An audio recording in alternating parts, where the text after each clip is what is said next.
日本7成企业现在不加薪，有900万的这些属于底层阶级，叫做什么？你知道？叫做永不翻身族。除非你去加入诈骗集团，你不会因为你的工作表现特别出色，或者是你特别这个头脑聪明，然后你才有这个机会被老板赏识。没有，为什么？因为永远不加薪。日本这种就是说已经是低层阶级的人会越来越多。这个经济态势没有改变之前，他们也承认我们需要观光客。如果没有观光客的话，日本就会成为下流民族。所谓下流，不是真的下流，成为潮流的底下的民族。好，接下来我们要来特别关注到，大家可能没有想到，曾经呢被视为是一个先进国家典范、中产阶级社会的日本，现在说有900万日本人是坠入底层社会经济的一个地狱，到底怎么一回事？这个曾经非常自豪，他可以说是1亿总中流社会，可以说已经崩裂了吗？特别是要看到这个，包括了这一些少数的人，他们可以稳定的在社会当中上升，但是有非常多的人是永远翻不了身的。特别我们就是要用实际的数据来做一个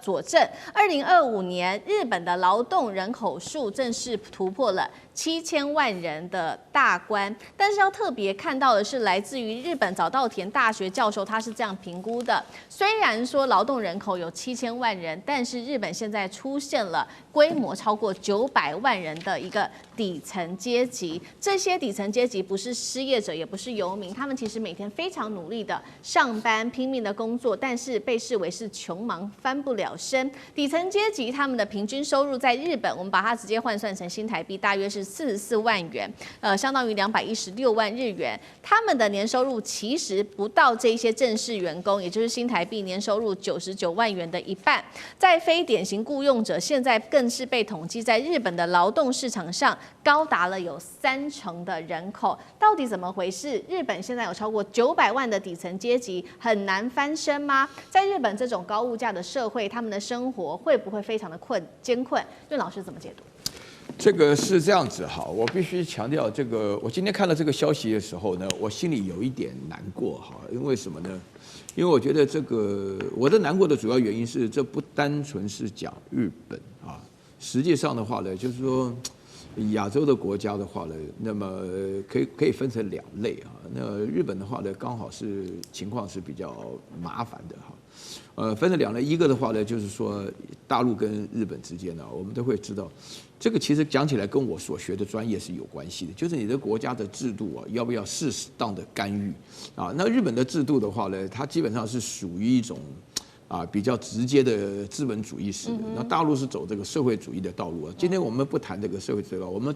讲到日本，当然也可以联想到台湾了。其实情况也非常类似。我觉得日本里面现在出现的一个状况下来讲的话呢，就是说日本一直是迷恋于过去啊。我觉得日本的国家的话呢，他们是昨天永远比今天好了。就2次大战以来，昨天永远比今天好。那么明天的话呢，就很严重的不如今天了。所以日本的话呢是在走下坡。大家原来讲的时候，这个失落的30年的话呢，这种情况是最主要是因为日本的它那个基数比较高啊。它原来发展，因为像日本的话呢，基本上它的收入的话还是非常高的。那我们这边的话呢，也都很喜欢去日本玩。就是说，亚洲唯一真正的我们心中认定的一个发达国家就是日本嘛，哈。所以说日本的话呢，它要在维持这种情况是不容易的。然后第2点的话呢，日本的原来的这个工作的制度哈，那像现在900万人列入的这个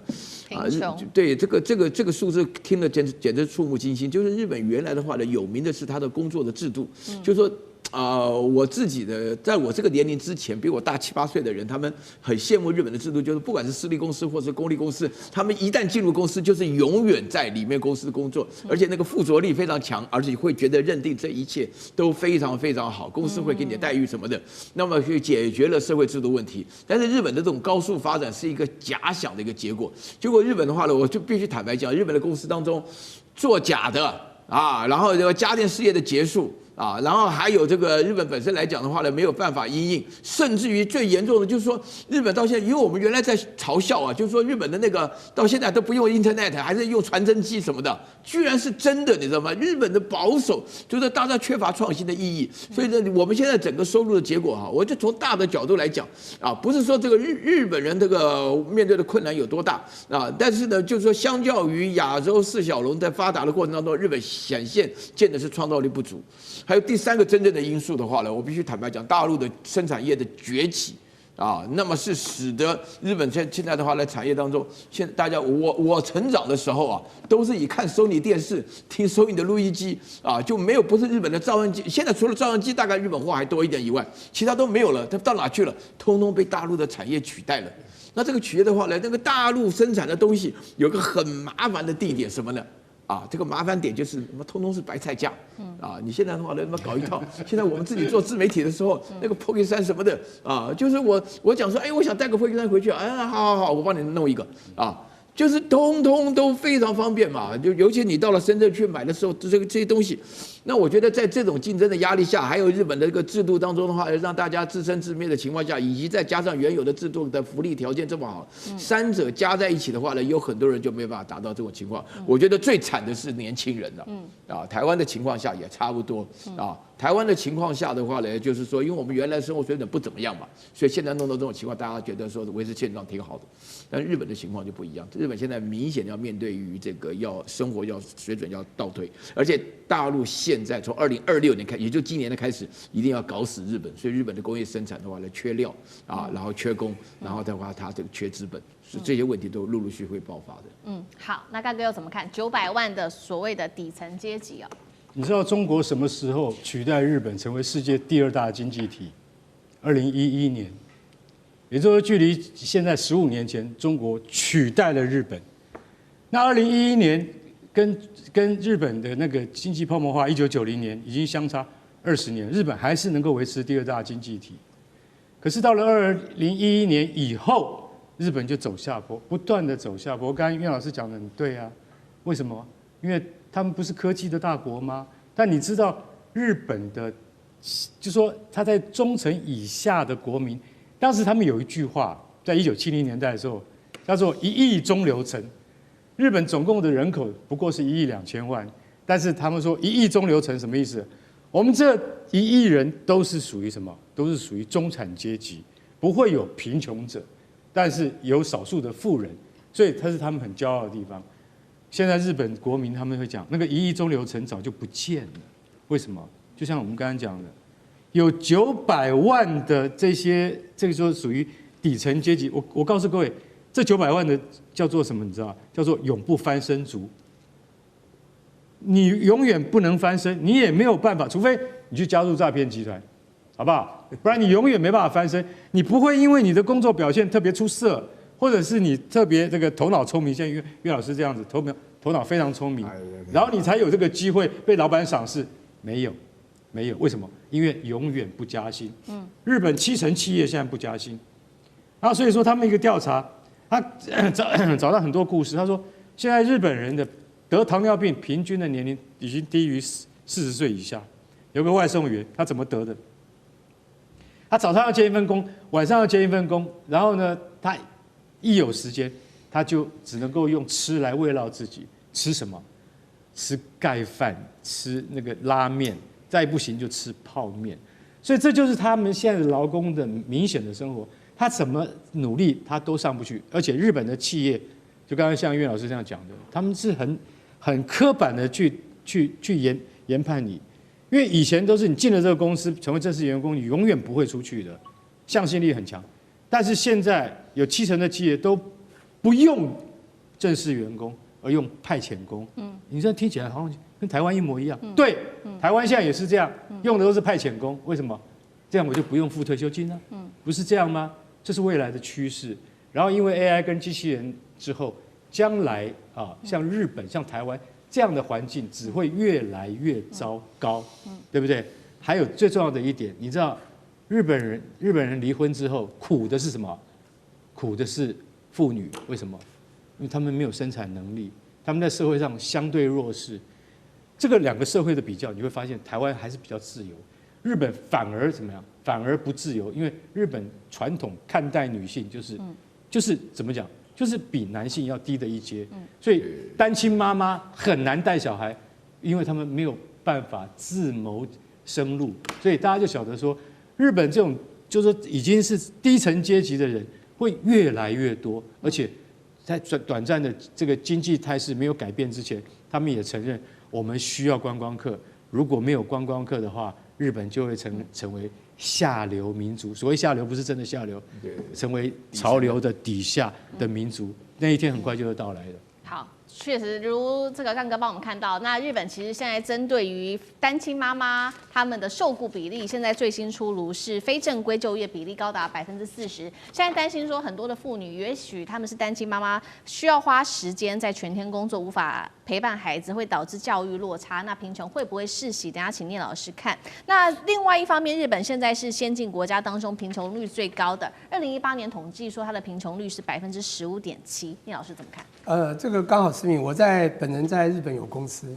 那我有请人，那日本人再来要薪水的时候，他们不敢要高，台湾的小孩光我学院毕业都还敢，我们还会告诉他，你先提高一点，他可能不给你那么高，但他喜欢你，他还是会要你哈。但是我想日本人为什么不敢要，真的有问题了。我先定义一下什么叫做底层阶级。说不好听一点，他们不是没工作，是他们拿不到高薪，也就是其实在金融海啸之后，台湾也发生过叫 working poor。穷忙族拿到薪水，2008年没有工作，2009年有工作了。当时我们定了一个最低薪资嘛，这个一般是22000嘛，硕士28000嘛，大家就以这个为标准了，要不然你就不要做。所以日本已经出现这样的问题，非常清楚。我再跟各位讲一下，因为我这个在日本算是因为常常去，我从2006年到长崎大学 Nagasaki 呢做他们的主要的这个贵宾主讲者，每一年开研讨会。那当我的这张系主任一直希望跟我们学校合作。那我去了以后，因为要找会讲中文的人跟我去招待我到这个拿沙奇，结果呢都是大连啊、长春一些女孩子讲中文。他们说他们到了日本，发现他们的教科书里面那是20年前，2006年。我连续几年发现越来越严重，说他们现在整个翻转他们的教育，就是他们过去我们讲中华文化的8的忠孝仁爱信义和平，他们只强调忠，在军国时代就是忠以及真，打胜仗一定要胜。当时在军事思想，每一个人都很忠心，所以当时的我要讲一个 timeline， 这个大家一定要弄清楚为什么会走到这个地步哈。这是一个整个结构性的变化，台湾也有这样的问题。我先讲一下这个中心思想，那过去的日本企业一定是大企业为主，不管是 Toyota、Honda、Sony 都是大厂，不管是资本财都是资本财，汽车也好，电器也好。Panasonic 也好，每一个进到公司里面不敢离职，一离职你找不到别的工作。台湾人是说，哦，你好多的经验，哇，你那么多经验加分。你第2个经验，第3个跑那么多公司，是不是人家不喜欢你，不要你？就像人家都听过，日本人早期回家的时候，太太看不起你，你老板一定不喜欢你，所以你要完全为公司负责。以前很忠心，20年前开始他们反中思想，小孩子反对。开始整个在强调3个叫小确幸，台湾跟着日本走，台湾也在走小确幸。20年前开始，台湾的小孩也弱化了。我们以前有经济奇迹，全是我们这一代人所创造出来，你相不相信？相信。现在小孩子有新创，给他们新创世界，让他们可以有新创。可是大部分的小孩就没有新创的。我跟你讲，就是对不对？有时候真的已经差异太大，日本差的更大。所以你会发现，过去我们讲过去 timeline 哦，这时间轴，过去呢大企业为主。以高薪要你，大家都不愿意走。只要进到大企业，你就非常有薪水，家里就会很和乐，你知道，晚点陪老板喝个酒，晚点回家喝醉都没关系。那日本文化嘛，到这个居酒屋，现在不一样。现在我讲小确幸为主用，可是日本人跟台湾又不太一样。日本不太会做小生意，你看到日本去做开公司的日本人反而不少，因为他们的思想很怪，他们喜欢被请。他现在做个面包师傅也好，开个小巴士也好，只要不要大公司去，可是自己开企业，他们不敢冒风险，以前都大老板冒，所以小企业开的人很少，那还是要请人的。所以要去请人的时候，发现位置不多，每一个都不敢高薪，低薪就可以。我跟各位报告一下时薪，用数字说话好不好？日本现在最低薪资是1023到12多，东京最好的地方是121，你除以5，现在不到5，只有200左右。跟各位报告，10年前啊，我刚刚跟日本开始做生意的时候。当时是除以3嘛，0.3，那时候汇率是0.3左右哈。我跟各位报告，那时候台湾的最低薪160几，168，日本是台湾将近2倍。3年前，疫情中间呢，当那个利差交易，所有的钱流进了美国，他们开始出现了汇率从120贬到160之后，除以5，而且他们这个数1除2，台湾反而加薪，在去年底190，现在已到196了，他们1除也是200，差不多。对，我请问一下，以他们那种生活环境，以他们那种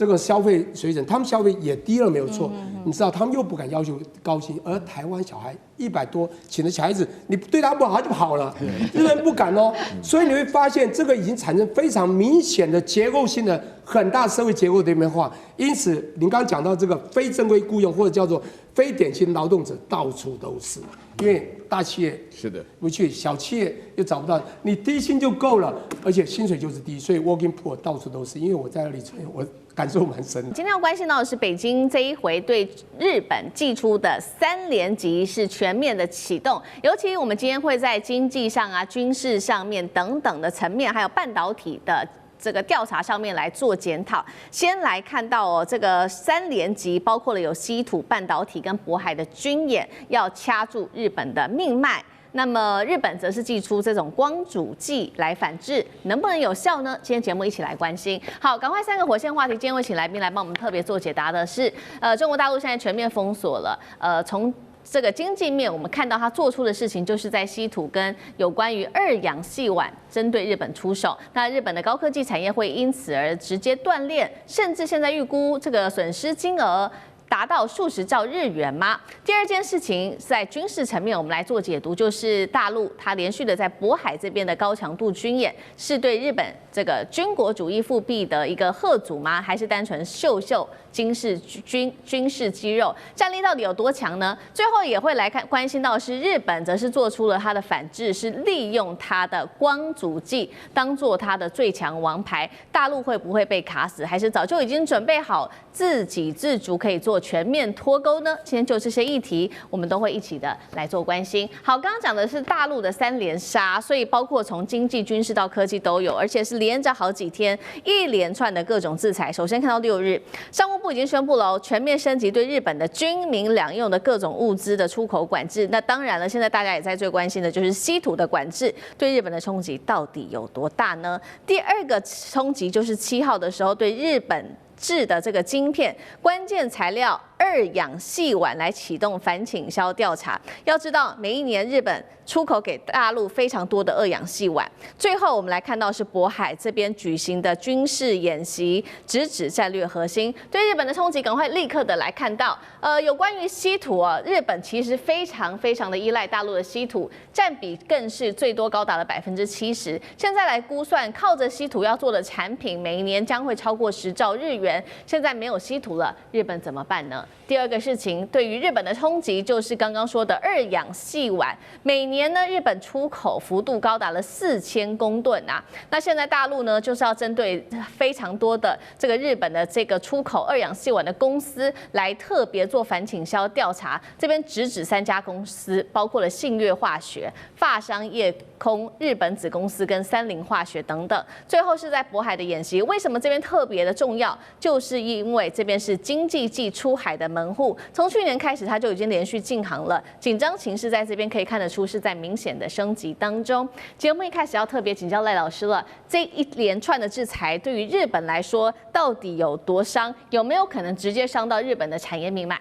当然会伤到啊，因为这次跟10年前的稀土的管制就不一样了。10年前的稀土管制是政策工具性的，这次是制度法律性的啊。制度法律性的，也就是说，它有1000多项产品都是在管制的范围内。管制范围，那也就是要经过批准啊。这个不只是对于中国大陆的企业的厂商，把这些军民两用的物项卖到日本去，也经过第三方。也就是说，如果你美国假设或是台湾，你向大陆进口的稀土，然后你加工制作成为一个例如说磁铁好了，然后你再把它卖到日本去。那对不起，你要经过大陆的同意，那就是第三方的一个管制。而且呢，也已经讲得很明白，如果你没有经过中国大陆同意，你是偷偷的卖给大陆的话，卖给日本，你可能要接受法律上的责任哦。那也就是说，大陆就有权利对你完全断供。这个对于台湾也好，或是对于其他的任何第三方来说的话，它的这个风险就很高了。我们一般做生意的人来讲，你风险越高，他就越不愿意做嘛。要不就是你要付出更多的代价，你要给我更多的钱。那这样的话，我还有可能因为钱而铤而走险。另外，日本它要不就是采用美国的方法，也就是透过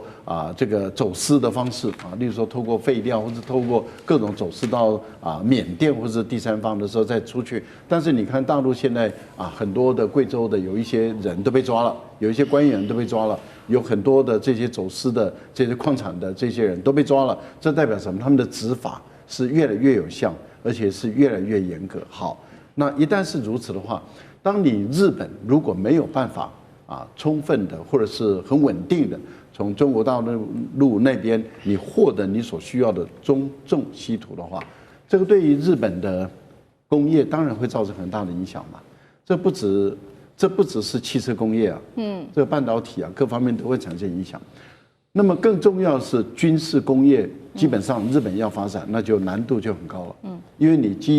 以日本来讲，你飞机制造 F1、F2， 或者是你要跟意大利你要跟英国合作，那对不起，你只要跟日本合作的话，有跟中国大陆有关的稀土，尤其是中重稀土，那你可能就没办法。所以5代战机对日本来说很有可能就会夭折了，因为他们这些国家可能会考虑把日本引进来，或许我就没办法从中国大陆那边拿到我战机所需要的永磁土，我的磁铁没有我根本没办法这样做。好，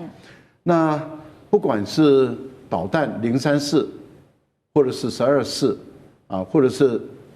军民两用的话，甚至你连军用卡车、军用车辆，那甚至连甲车、装甲车，你所需要用的发动机，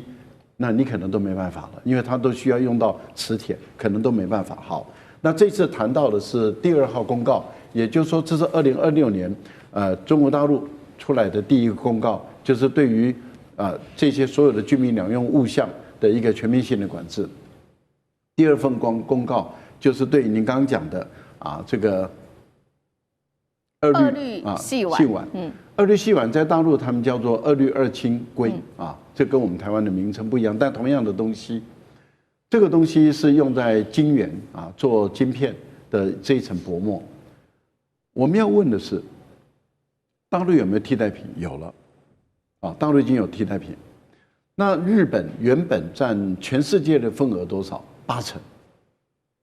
它在出口这个部分占全世界是排名第2，但是它占有全世界的比重80%，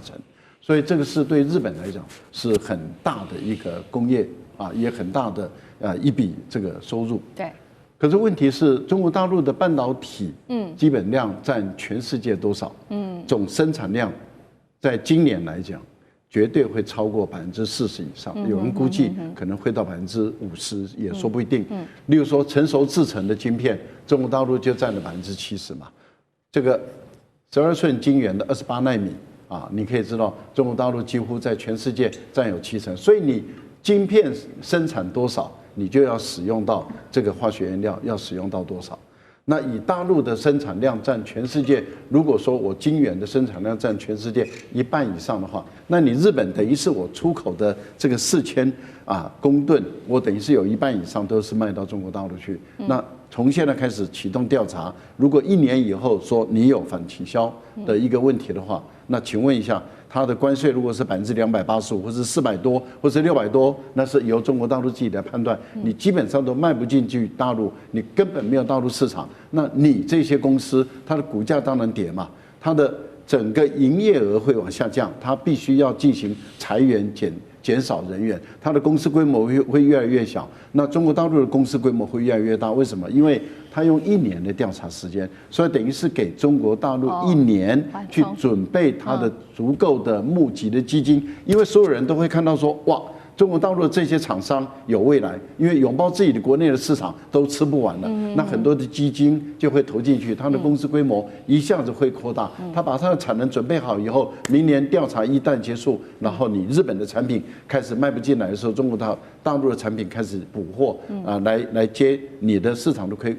缺额。这个情形对日本的未来来说，这些公司搞不好连存活的可能性都会越来越低。好，刚刚特别看到是这一次大陆的3连杀，特别针对了经济，还有针对了他们的这一些高科技公司做的击杀。那另外一方面，其实也有在军事上面，就是在渤海这边的演习，这3个击杀，将军用怎么看对于日本的冲击？我觉得从去年高市早苗发表这个跟涉台有关的言论之后，中国当然大陆对日本的各项采取的措施是接连的连环拳，接连不断除了在经济跟科技方面、军事上面也是不断的加码，而且没有停止过。从去年我们刚开始到现在，我们看到的是黄海好几次的军演。那另外钓鱼台那边，中国也加强战备警巡的能力。另外，在日本本岛周边来讲，它除了说用辽宁舰到穿过宫古海峡到日本的东部海域去实施所谓的战备警巡之外，它也跟俄罗斯合作实施联合空中战备警巡。然后俄罗斯所用的图95战机的航线，跟这个解放军所用的轰6战机，刚好对日本形成一个包围之势。但是这件事情是不是就此告结束了？我觉得没有。在今天我们又听到一个更新的最新的一个军演的一个讯息，就是解放军又要在渤海实施军演。那这次渤海军演跟以往的几次有什么不同？这次很明显的是用了4艘055大驱的驱逐舰在这边做军演那第一个我们看地点它选择在渤海，渤海有2个意义。第一个，它是曾经甲午战争发生的地点，所以说大陆来讲的话，它选择这个地方来做演练，很明显的是要汲取国耻的教训激发全民同仇敌忾的心理，这是第一个。第二个来讲，我认为选择在渤海，那第二个意义就是它要捍卫它的中枢所以天津北京、天津还有这个河北这个地方，这个地方就中部战区的划分来讲，它属于是中部战区，也就是它战略预备队的核心所在位置。我们知道大陆战区分为东南西北另外还有个中部战区。那中部战区就是核心的位置，也就是除了巩固经济的安全之外，也就是整个国家战略预备队在这个地方。那我想说，选择在这个地方军演，另外还有一个很重要的，是不是大陆也看到前几天这个美国队委对他动手？那当然我们不认为说是美军会异想天开、愚蠢到对中国大陆来实施所谓的斩首作战。但是这个对军人来讲的话，当然你要做最坏打算，做最好的准备。那也因此，他用了4艘驱逐舰055这种大驱的驱逐舰在这边摆成一列，所以严阵以待。那1艘055的战力有多强呢？我们讲2件事情。第一件事情，这个所谓航母战斗群不管是辽宁或者山东航母战斗群，它通常所编配的带刀侍卫就是055，大概只有1艘。那也曾经在演习过程之中，单独1艘055驱逐舰，就是南昌号，它单独去单挑美军的航母战斗群，这种战在这个之前的演训也曾经发生过。第三个你知道吗？曾经有1艘055驱逐舰带着1艘的这个补给船，还有1艘054护卫舰，它就可以远航到澳洲、纽西兰去绕了一圈回来。所以光1艘055的战力，我们就可以看得出来。但这次居然用了4艘，而且是摆在这么窄的一个渤海海域，可见呢，大陆来讲用军事威慑日本的决心是不会停止的。是第三个，我觉得这件事情最后会形成一种常态化，因为从去年11月到现在已经2个多月了，但是军事演习的这种力道没有看到它放轻。所以我认为之后，这次055的在渤海的军演之后，一定还会再看到紧接着而来，解放军还有在这个所谓东海地区的军演。那这个方面，可能日本要做好心理准备。这方面可能解放军如果说是高市早苗不收回相关言论，那大陆在这个地方的军演可能会形成一种常态化的军演。好，大陆的3连杀，科技、经济，还有将军刚刚特别帮我们强调的，大陆解放军正在加强它的军事化的军演，秀出它的威慑力。另外一方面，我们看到那日本呢，看到各种的状况，它现在则是祭出了反制，但是重点是有没有效呢？日本祭出的反制的最后王牌是它的光阻剂。目前我们来看看光阻剂对于日本来说有多重要，因为日本掌控了全球70%的光阻剂市场，尤其在高端的 EUV 光阻剂更是掌握市占率高达95%。瑞银也评估了这张王牌可以让日本好好的使用，一直用到2030年。当然，北京在看到这样子的一个状况，他也赶快来追赶。去年已经完成光阻剂的一些测试标准，解决了目前的显影的一个缺陷。那2年前国产化已经突破了10%，目标在今年2026就可以达到40%。中国真的已经做好准备，可以全面脱钩了吗？日本这一次的反制会不会把中国卡死？委员又怎么看？没把它卡死。为什么？因为光阻剂有4种，第一种叫初阶的，叫 I-line， 那成熟制程大部分用这个做光阻剂，那中国大陆大部分成熟制程，所以用这个 OK 啊，自己生产了100%啊，不用担心。那第二个稍微比较高阶一点，叫 KRF， 这个 KRF 这种光阻剂呢，那这个叫做中阶光阻剂，那中国大陆用很多，也可以自己生产。那价钱稍微贵一点啊，比日本是比较便宜，而日本故意在杀这个市场嘛，那第三个就是 ARF， 这个算是中高阶的光阻剂，那中国大陆也能生产，但被认为品质没有日本那么好。但是如果说买不到，将就一下也 OK， 也可以用好。然后最重要是 EUV 的最高阶的光阻剂。中国不需要用，为什么？中国没有那种 EUV 光刻机，所以用不着啊。所以目前来看，日本要用光阻剂这个反制，目前有困难，做不到，而且还会失去市场啊。以前呢，他们2019年到2020年用在韩国身上有效，因为韩国当时 DUV 已经 OK 了哈，而且自己的这些做光伏剂的哈做不太出来，是。但是对中国来讲，目前没有办法这个遏制中国的这个光伏剂什么卡死啊，那不必，不用担心哈。最重要就是说，中国的 EUV 光刻机或者最高阶的那个 ARF 哈，也在突破当中。但是中国这边用量不大所以要卡死。做不到。今天节目一开始持续关心在中日的这一场外交上面的争议，导致日本现在的外交是连环失血。中日关系今天我们会关心到是否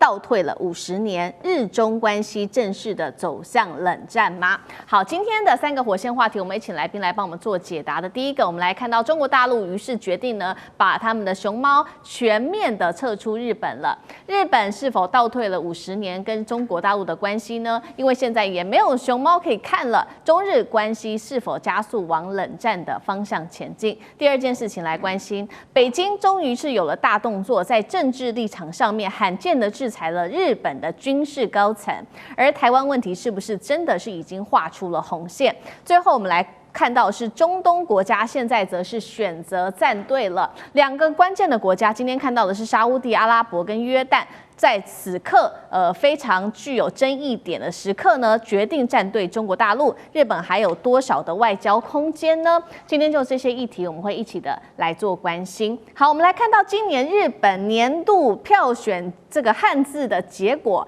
不是象征通膨的这个稻米的米这个字，也不是高物价的高。日本人选出的字是熊，表面上好像是因为近期呢熊害频传，而且山林失序。但是现在专家也做解读，现在日本人内心最深层的恐惧，恐怕就是中国大陆的大熊猫正式的要全面离开日本了。还记得吗？当时在上野动物园去年9月的时候，已经返还了2只的旅日猫熊，仅存的猫熊，我们来看到的是双胞胎，是已经还了。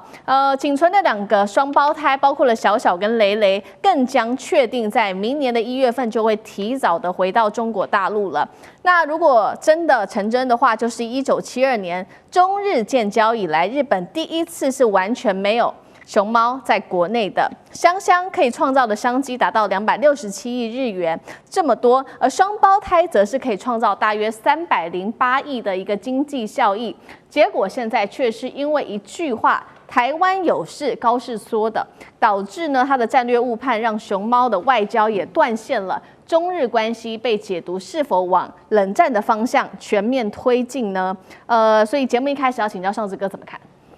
其实有些人最近都认为说，是不是中日的这个对抗的这个紧张关系有一点点缓和？其实没有哦。其实现在以中国大陆来讲，这个施压是更精准的。从先前我们都知道的国际的政治外交，包括到这种很多的强力的这种对话，包括很多的这种狠话，然后再来就是经贸产业、观光啊，所有的种种一路下来。那现在这个熊猫，大家觉得啊，熊猫不继续借了，明年1月就没有熊猫，各位这是心理战。让人再度清楚地感受到中国大陆的精准打击这件事情，其实是比想象中的更惊人。什么意思呢？最近的日本的民调对于有关于高市早苗这番话，中日关系的紧张，超过60%的民众是感觉到不安哦。所以这个不安来讲，已经慢慢蔓延在这个社会了，而且。民众在社会当中会感觉到，因为观光客少了非常非常多人哈，过去大陆观光客的比重非常高，然后呢，经济上当中这些店家，你要知道，一家店家没有大陆观光客，他的所有的亲戚可都会知道啊，所以这种扩散性，好，现在扩散到熊猫什么意思呢？未来全日本的小孩都知道高市早苗的这番话所产生的中日关系的影响，所以这一波的从原来的政治外交到高层面经济产业，到现在对于社会心理的部分的压力，乃至到一般民众到最后小孩，这个部分是中国大陆直接在进行的。而且我们必须得说中国大陆现在在政治外交当中定调的部分，已经不再是你讲错话，而是你历史轴线当中这个军国主义的复苏这件事情，这句话不是一句话哦，不是只是社会而已，是整个问题是定调在历史。高市早苗现在是中日在20次大战之后历史的一个重要枢纽或者一个重大的罪人，潜台词是这样子。所以再加上经贸的部分观光，我们都知道，现在中国大陆是3月底之前所有的部分全部消停，包括航空公司，包括所有的旅行团。意思就是说，不管是今年跨年、春节，乃至到3月所谓的赏樱花季，全部都会受到影响。所以这一波打击下来会打击到一个点上。所以我们刚才讲，现在社会舆论可不只是骂而已。熊猫看不到这件事情的感受，其实将会非常大。日本非常非常爱熊猫，日本对于熊猫的痴迷应该是全世界第1名啊，很难想象的。所以我们现在来看，还有包括最近以及待会会讨论到的有关于这个言情嘛，把它开始有个日本人当中个前右翼的军人当中很重要的人士说他是台独的相关者，日本人变成台独黑名单，这也是空前的。因为要知道，岩崎茂先前是高市早苗今年4月来台湾的时候，其实见赖清德和岩崎茂可是在现场，所以这里头有点就是敲山震虎的味道。所以这方面全面的影响性的扩大，我觉得中国大陆有备而来，这所有的招数都不是虚招，而且开始现在说你高市早苗是军国主义的这个20场的这个鬼魂又要重新起来，但是现在另外东西还没有扣上是什么？台独。也就是现在台独这件事情对于中国大陆又是另外一个很重要，一个是外国势力介入嘛，另外一部分就是台独。所以虽然没有直指你高市早苗跟台独的挂钩，但是对于你们所谓的右翼的这些军国主义分子当中很具代表性，而且跟你其实走得蛮近的一个很有影响力的军人，前军人已经说他是台独的同路人，所以这样子的绵密出招，并没有显示中国大陆开始放软，或者是有各方面。当然，我讲日本方面其实也并没有在，就是他们就是蜷缩在那个地方等中国大陆对付。我今天讲到日本外务省在国内有3000人，海外3600人，这一阵子是所有你能想象到的，因为他们要拉联盟。除了美国之外，高市早苗说他要去见川普，或者明年1月可以见到川普，达沃斯论坛他都要见。就他会这样讲，表示川普没有要见他，所以他才喊话。除此之外，我刚刚讲外务省到处 G7 对法国也好，对欧洲其他的国家也好，都想尽办法在沟通电话本人去，希望他们能够跟日本站在一起，就这件事情上都能够挺日本。但是看得出来，欧美国家现在绝大多数都保持冷眼旁观，所以刚刚讲中国继续绵密的施压到细节，但日本也想尽办法在全球希望能够找到结盟，但看起来日本的做法是没有具体的实效的。好，确实，现在中国大陆对于日本有祭出了非常多的招数，除了警告他日本军国主义的复苏，同时也针对刚刚特别提到的台独的问题。这位刚刚上次哥帮我们特别提到的是日本前统合幕僚长岩崎茂，现在确定了大陆方面外交部公布的说会禁止他入境，因为理由是他勾结台独势力，严重干涉了中国大陆的内政。那这其实是近年来比较罕见的，大陆直接对日本的军事高层直接做出的制裁。当然了，我们来看到2位是立刻出来缓颊，包括了日本的外相，他说尊重中日联合声明，理解中国对台立场。高市早苗也出来补充说，日本政府希望对话和平解决台湾问题，现在好像也成为了一个重要的焦点。大使怎么看？其实中国大陆在这个11月7号啊，这个高市早苗有关涉台的错误言论发出了以后，中国大陆要求高市早苗做的几件事，我当时就认为是标准很高的。第一个就是撤回错误言论，第二个就是认错纠偏。那这几点其实就是我认为已经准备跟高市早苗跟他的右派的这个政团做一次长期的一次对决了。长期的对决，所以这个中间你可以感觉说，中国大陆对日本的这个所谓的反应方式就是对于这个高市早苗的反应方式，那是很有节奏的，一步一步的走，一步一步的走。那中间高市早苗在不管是从美国来的压力，或者中国大陆的压力，甚至内部的一些压力之下，他也做了几次发言。可是呢，第一次引用了这个旧金山合约，那是提油救火，让中国大陆更感冒。那后来他改用所谓的波茨坦宣言，也用到了这个1972年的中日建交的这个联合声明那可是他没有提到说，他是确认了日本承认尊重并了解台湾是中华人民共和国不可分割的一个地方，而且立场没有改变。对，那可是呢，这一点的话，并没有提到他说台湾有事他日本就要怎么，这是日本的危机存亡事态，他就要动用集体自卫权，这部分他没有讲。台湾的地位问题本来就日本政府就已经1972年就讲得非常清楚了，对，那只是说他在重申而已，可是他没有收回他前面错误言论，所以这个问题就没有解决，没有解决。中国大陆事实上对日本的做法是在逐步的增压，现在一步来，最近有关的中日韩三边的这个部长级的会议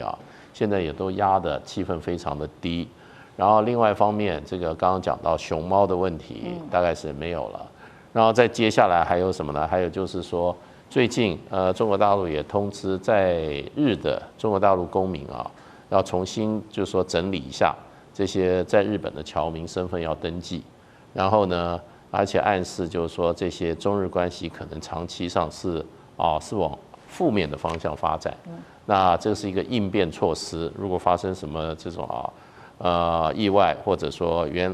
说紧急事件的话，那中国大陆为了保侨护侨那么他要有很多怎么讲，他有很多动作，所以他先做了一个整个清查，所以这些都变成就是说，其实中国大陆对日本来讲的话，我觉得这一次不是一次这个很短暂，或者说一次规模很小的一次对日本的一次回击，我认为是一种全面性，而且是长期的。